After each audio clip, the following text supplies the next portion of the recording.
Geger, Nikita Mirzani akhirnya membuat laporan polisi ke Polres Metro Jakarta Selatan terhadap seseorang. Humas Polres Metro Jakarta Selatan pun mengungkap seseorang berinisial VA dan yang menjadi korban adalah LM berusia 17 tahun. Didampingi kuasa hukumnya Fahmi Bahmid, Nikita pun merahasiakan pasal yang diterapkan pada laporannya. Tapi hal itu pun justru diungkap oleh kuasa hukumnya bahwa laporan polisi Nikita tersebut terkait Undang-Undang Perlindungan Anak, Undang-Undang Kesehatan, dan juga Undang-Undang KUH Pidana. Lantas, seperti apa jawaban Nikita Mirzani dan kuasa hukumnya ketika ditanya soal kasus yang berkaitan dengan Undang-Undang Kesehatan pada laporan polisinya kemarin? Apakah hal itu pun berkaitan dengan isu aborsi yang sempat panas belakangan ini? Lalu, apa yang membuat pihak Nikita Mirzani merahasiakan laporan yang sudah dilayangkannya kemarin? Benarkah pihak Nikita Mirzani sudah menyerahkan bukti dan juga saksi terkait laporan polisi yang telah dibuatnya tertanggal 12 September 2024 ini? Seperti apa pula keterangan pihak Humas Polres Metro Jakarta Selatan terkait laporan polisi pihak Nikita Mirzani kemarin? Benarkah para saksi yang diajukan Nikita akan segera dipanggil untuk menjalani pemeriksaan? Pemirsa, bersama Intens Investigasi, kami hadirkan kabar terkini, terpercaya, dan teraktual. Tetapi sebelumnya, jangan lupa untuk like, subscribe, dan juga share channel YouTube ini.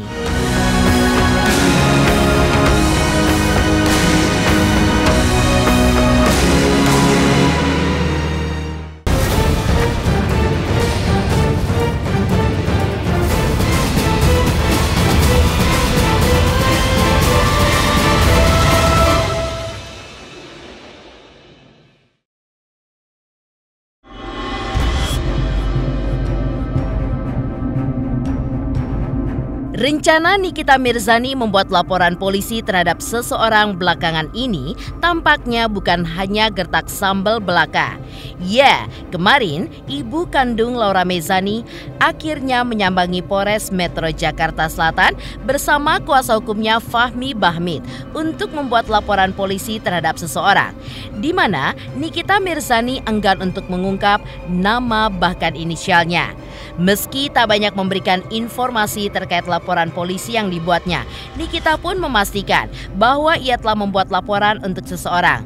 Namun, Nikita pun enggan menjelaskan laporan polisi yang dibuatnya kemarin.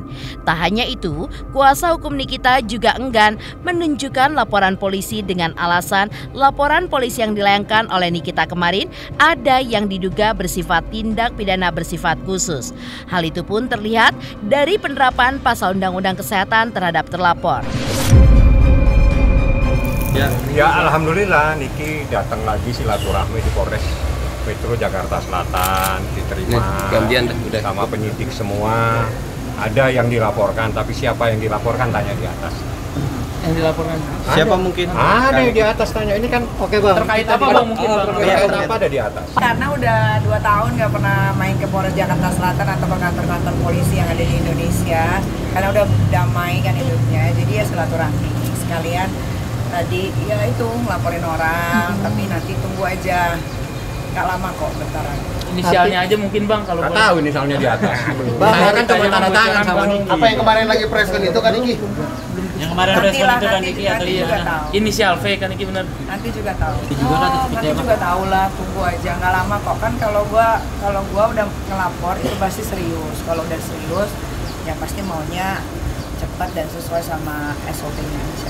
Akhirnya Niki telepon saya, kira-kira kemarin ya.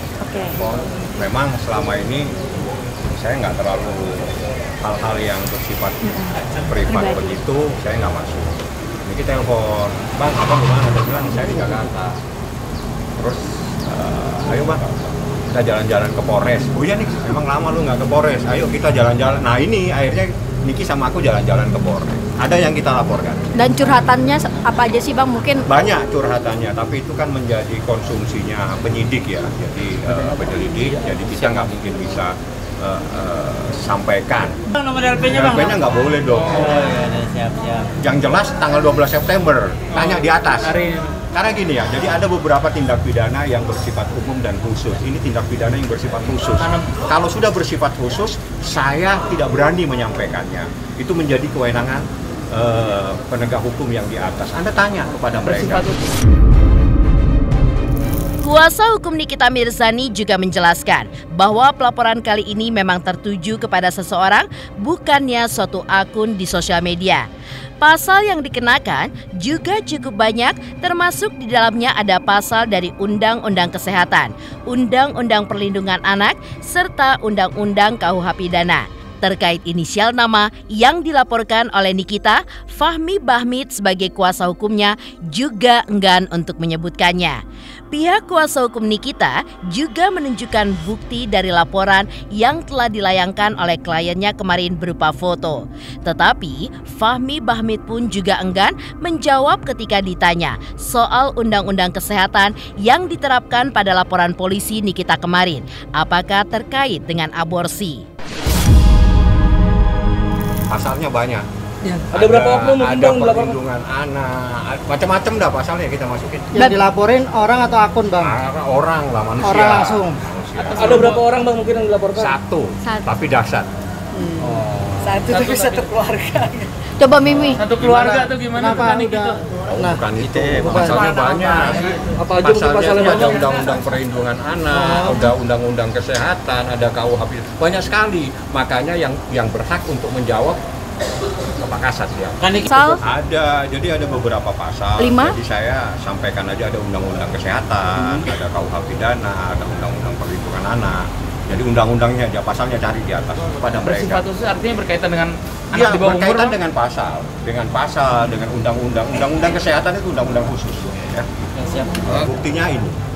Tapi ini kan bukti, jadi kalau namanya bukti kan harusnya saya serahkan di atas. Ya. Tidak boleh saya serahkan kepada teman-teman di media. Nah, buktinya itu berupa Banyak. apa aja Bang? Bang, Banyak. dari medsos Banyak, kah atau dari Nggak ada kaitannya sama media sosial. Jadi ini nggak ada kaitannya Chatan, dengan postingan, chatan? tapi adalah sebuah perbuatan nyata. Bang, undang-undang kesehatan itu maksudnya aborsi mungkin Bang? Saya nggak tahu ya, apakah itu terkait dengan persoalan itu. Yang jelas Anda bisa tanya kepada penyidik. Karena gini, di dalam hal-hal tertentu, setiap laporan itu ada khususnya. Nah ini terkait dengan persoalan yang bersifat khusus. Yang bersifat khusus saya tidak berani menyampaikan, kecuali Anda tanya kepada penyidik yang ada di atas. Silakan tanya dengan Pak Kasat, karena ini menjadi kewenangannya mereka. Langkah Nikita Mirzani untuk membuat laporan polisi atas seseorang tersebut dilakukan karena menurut pihaknya jika kejadian ini dibiarkan saja, maka pelaku tidak akan merasakan efek jera. Sehingga kemungkinan pelaku pun akan mengulang lagi perbuatannya pada korban yang sama ataupun pada yang lain. Dari pasal-pasal yang diterapkan pada laporan polisi yang dibuat Nikita kali ini pun juga diungkap oleh kuasa hukumnya soal ancaman hukuman, yaitu minimal hukuman penjara selama 5 tahun dan maksimal 15 tahun. Namun siapa yang dilaporkan, Nikita Mirzani hanya memberikan clue bahwa tunggu seminggu lagi akan terungkap siapa sosok tersebut. Karena menurutnya kasus ini pun sudah sangat keterlaluan hingga ia pun harus turun tangan. Ya harus dilaporkan. Kalau dibiarkan nanti tambah kurang ajar. Harus dilaporkan karena biar dia mendapatkan sanksi pidana.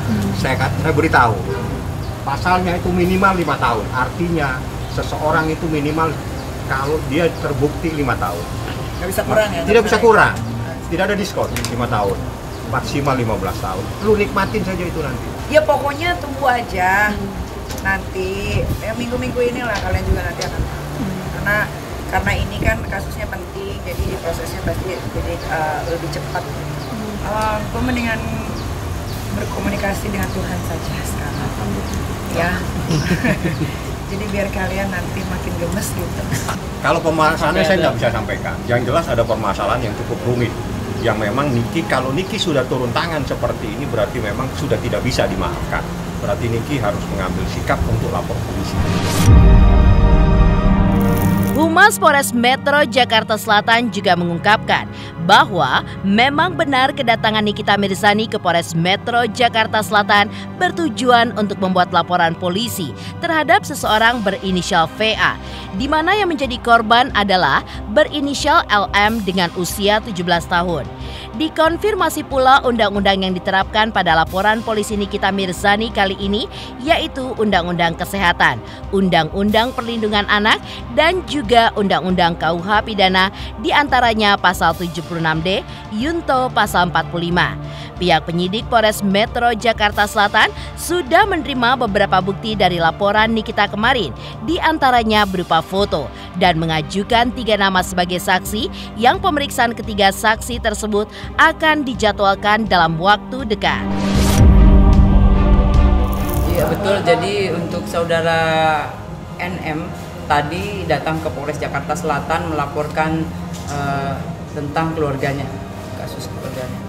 Terlapornya mungkin inisialnya siapa sih, Bu? Terlapor inisial VA, kemudian yang menjadi korban adalah LM, 17 tahun.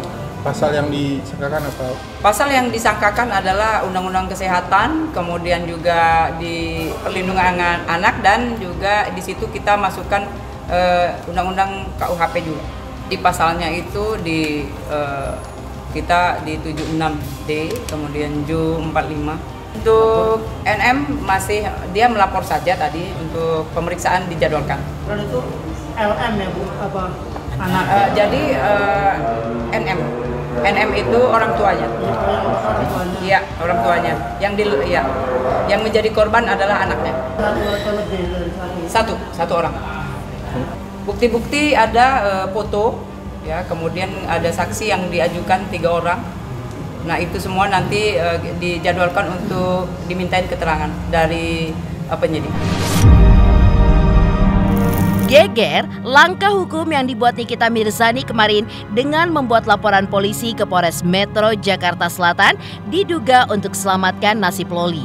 Lantas, seperti apa pula klarifikasi yang dibuat Loli terkait isu kehamilannya baru-baru ini? Pemirsa Intens Investigasi, jangan lupa saksikan terus Intens Investigasi setiap hari Senin sampai dengan Jumat, tayang 5 kali sehari, dan Sabtu tayang 3 kali sehari, yaitu pada pukul 11 siang, 12 siang, 3 sore, 5 sore, dan 6 sore. Tentunya hanya di YouTube channel. Dan pastikan jangan lupa untuk like, subscribe, share, dan komen channel Intens Investigasi.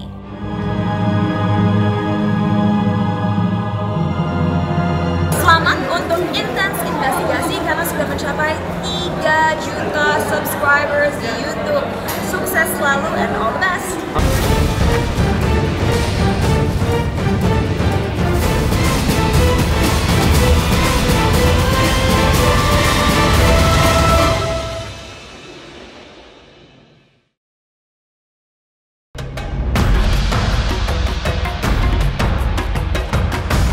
Pemirsa, sebelumnya Nikita Mirzani dan Mail sempat mengungkap bahwa kondisi Loli sempat diisukan hamil lewat siaran live.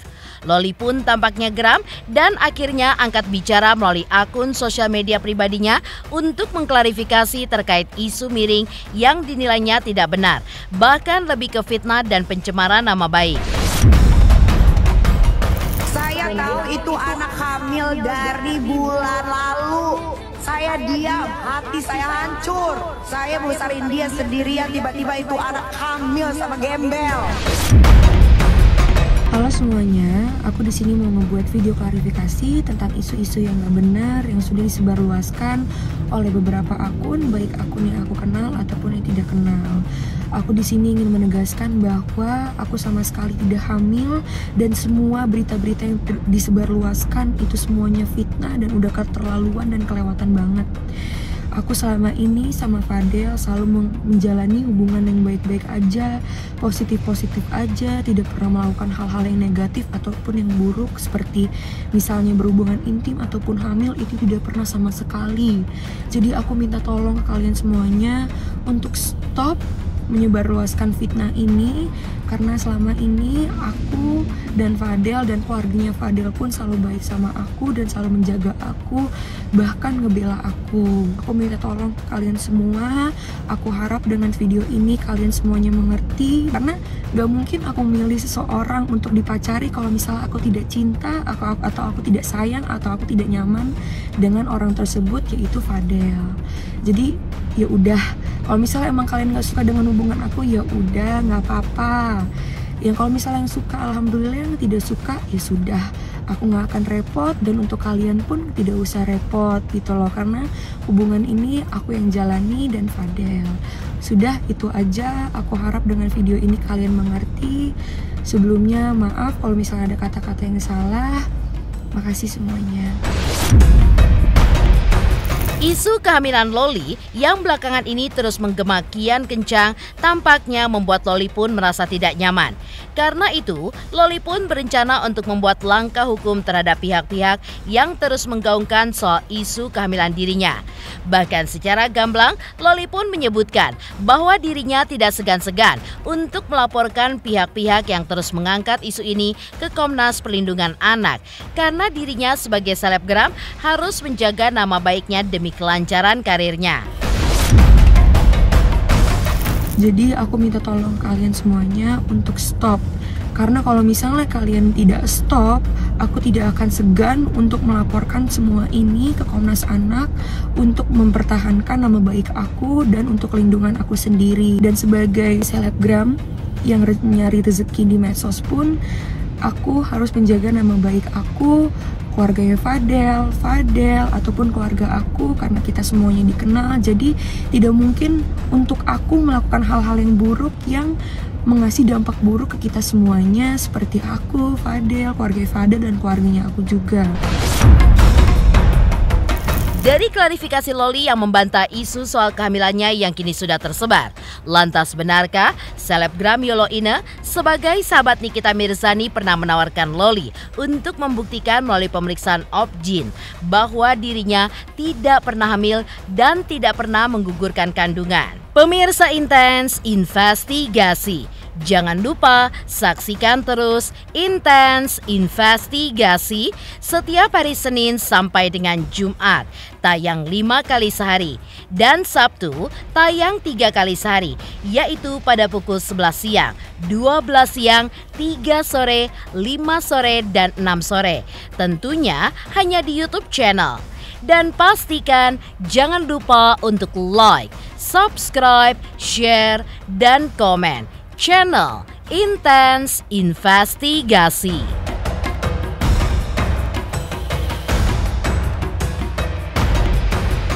Selamat untuk Intens Investigasi. 3 juta subscriber, luar biasa sekali, 3 juta. Ya pokoknya semakin sukses lah dan bisa menghadirkan sesuatu yang memang baik untuk diperlihatkan. Oke.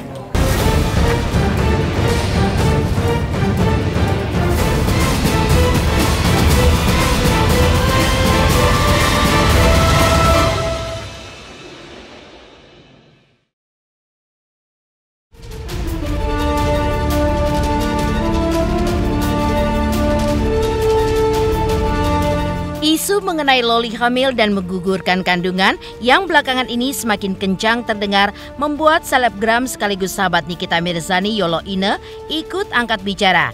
Menurutnya, ia dan Dr. Oki sudah pernah menawarkan Loli untuk membuktikan bahwa dirinya tidak pernah hamil dan tidak pernah menggugurkan kandungan dengan melakukan pemeriksaan di rumah sakit manapun yang ditunjuk Loli, dan biaya akan ditanggung Yolo Ine dan Dr. Oki. Bahkan, Yolo Ine pun sempat menawarkan kepada Loli jika mau membuktikan bahwa dirinya tidak pernah hamil untuk diperiksa ke dokter Opjin untuk menepis rumor yang belakangan ini kian berembus kencang. Namun, tawaran tersebut justru ditolak Loli dengan alasan takut data hasil pemeriksaannya diubah. Kalau masalah hamil ya, gini, ini kita melibatkan satu orang lagi ya, Dokter Oki. Dokter Oki itu dari awal itu sudah menawarkan ke Fadel, sudah menawarkan ke Loli untuk memediasi. tanpa adanya Niki ya. Jadi ini benar-benar Dokter Oki tuh membantu memediasi, ini maunya kalian tuh apa sih? Kalau saya jadi Loli dan Fadel, ketika ada orang baik mau ngebantuin ya, saya akan menjadikan Dokter Oki ini sebagai tapi alat gitu ya, alat untuk memperkuat untuk membuktikan, ayo dok anterin saya periksa kalau saya tuh nggak pernah hamil, saya tuh nggak pernah menggugurkan kandungan. Tapi ya nggak bersambut baik gitu loh niat baiknya Dokter Oki. Satu-satunya jalan yang bisa membuktikan dia itu sudah pernah hamil atau pernah kuret apa enggak, itu satu-satunya ya pemeriksaan dengan off-gyn. Saya sudah pernah menawarkan, dia tinggal pilih dokter mana, rumah sakit yang bagus sekalipun, saya bayarin semua. Tapi dia ada kekhawatiran kalau data hasil pemeriksaan itu akan saya rubah. Untuk diketahui, yang namanya rekam medis pasien itu bersifat privacy dan confidential. Jadi bahkan staf rumah sakit pun nggak bisa sembarangan ngerubah. Tapi saya nggak ngerti apa kekhawatiran dia, makanya dia nggak mau ke off-gyn untuk membuktikan bahwa dia tidak pernah melakukan kuret, menggugurkan kandungan, atau pernah hamil gitu loh. Dan aku menyayangkan sama kuasa hukumnya, kenapa jadinya jatuhnya tuh press conference terus, kenapa dia nggak fokus ke pembuktian gitu loh. Karena ketika dia dituduh, dia nggak perlu press conference yang gimana, dia pengacaranya tinggal mengarahkan, ayo yuk kita buktiin kalau memang itu hoax, ayo kita buktiin. Dan hasil pemeriksaannya itu diarahkan untuk bikin laporan kalau memang itu fitnah, berita yang tidak benar, penyebaran hoax. Jadi aku ngelihatnya kayak jadi hasilnya zong aja, dia mau press conference kayak gimana zong hasilnya. Nah di sini kalau misalnya dia nunggu kita ngasih bukti, itu salah. Harusnya dia yang memberikan pembuktian untuk membantah tuduhan atau berita hoax yang sudah menyebar. Jadi saya nggak ngerti nih, ini lawyernya ini mengarahkan kemana gitu loh. Jadi tidak ada hasilnya, sorry, tapi memang zong gitu loh. Demikian pemirsa, kabar terkini, terpercaya, dan teraktual yang kami hadirkan hari ini. Saksikan terus Intens Investigasi setiap hari Senin sampai dengan Jumat, tayang 5 kali sehari dan Sabtu tayang 3 kali sehari, yaitu pada pukul 11 siang, 12 siang, 3 sore, dan 6 sore. Tentunya hanya di YouTube channel.